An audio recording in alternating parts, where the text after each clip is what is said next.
America, bonjour, hi, Canada. Greetings to the rest of the globe, listening via HughHewitt.com. Hello to everyone watching on Univision via HughHewitt.com. It's my pleasure to welcome back a friend, the governor of the great state of Kentucky, Matt Bevin. Governor Bevin, welcome back. Good to have you as always.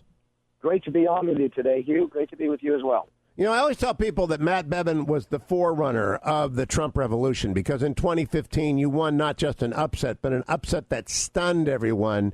It was sort of a model of the stunned disbelief in the media a year later. Do you agree with me on that assessment?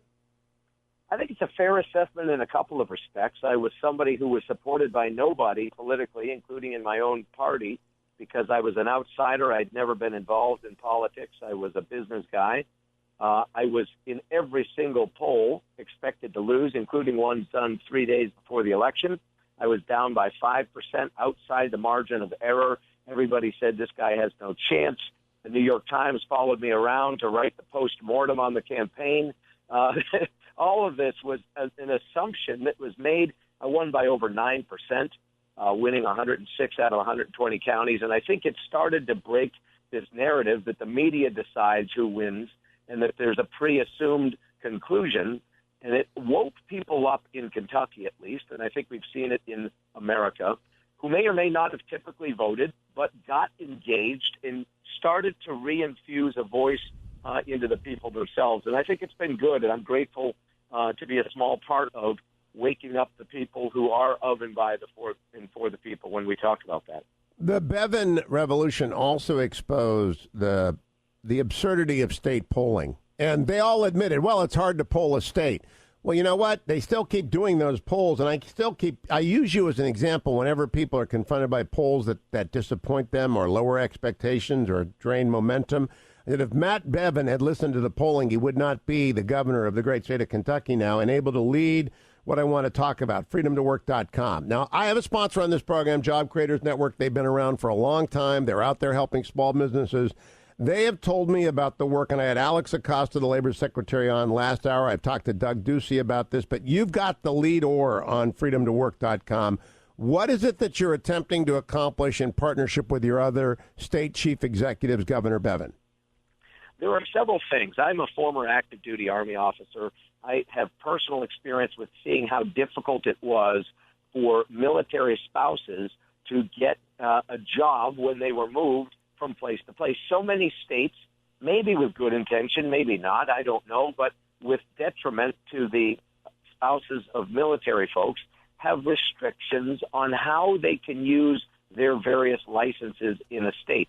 They have to be there for X number of months or apply for X number of different exceptions to be able to use their license, especially in the education arena and in the healthcare arena. And so in a country where we have unemployment at record lows, small single-digit numbers, DOD estimates that spouses with certifications and licenses have a 24% unemployment rate, which That's remarkable. Is just unacceptable. Well, and given that the national they, unemployment rate is 3.5%, so we're talking about 7 times the national rate for military spouses. Couple that, Hugh, with the fact that when they do have employment, even in the field in which they are licensed somewhere else, that they are making about 25% less pay. The reason being is they may not be able to actually practice at the level they are certified or licensed to practice at because the state has a restriction. So what I've been passionate about, what JCN has been passionate about, and what this whole effort is about is to break down these barriers and to make it easy for someone licensed in another state who is a military spouse to, upon coming to Kentucky, in this case, immediately be able to be a nurse practitioner or a licensed registered nurse or a teacher or teacher's aide and not have to jump through all sorts of hoops or pay all sorts of fees above and beyond the norm. You know, Governor Bevin, I've got many, many members of the family in the military, one of whom is a physician's assistant in Virginia Beach. And her husband is a captain who's deployed to Guam, been in D.C. You know, she doesn't want to actually get up and uproot her practice because barriers to movement are so extraordinary. How do you get that to change in Kentucky? Does it require the legislature to work with you on a waiver for military spouses? Or do you go, as I suggested to Secretary Acosta, if you've got at least 2 certifications from 2 states, we're going to give you an automatic certification, and not just for spouses, but for everyone.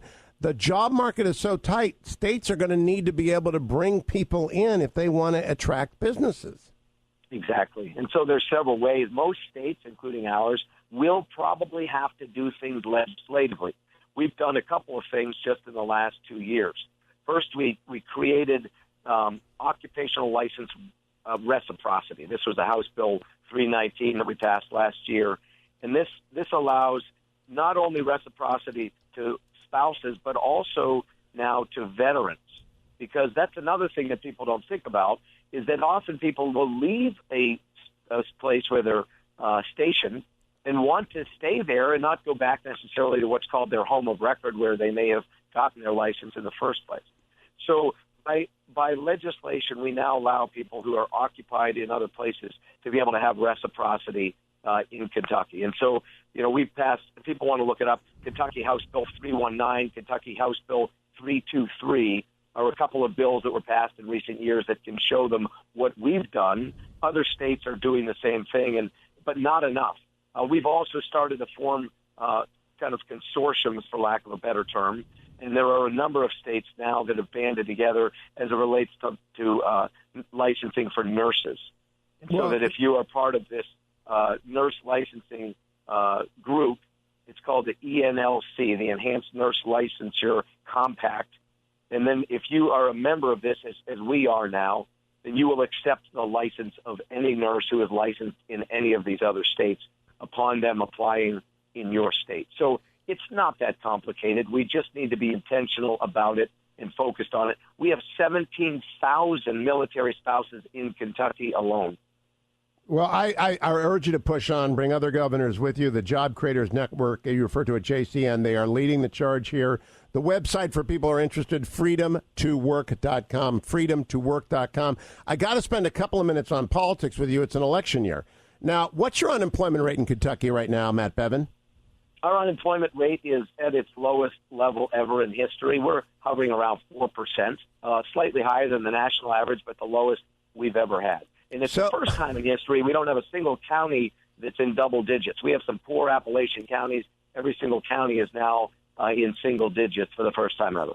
So I gather the reason they're trying to invoke the nepotism rule and run the son of a former governor against you is because they got no case to make. What did the politics in Kentucky look like? Because you have an election in November. People don't know that. Kentucky's on the off year.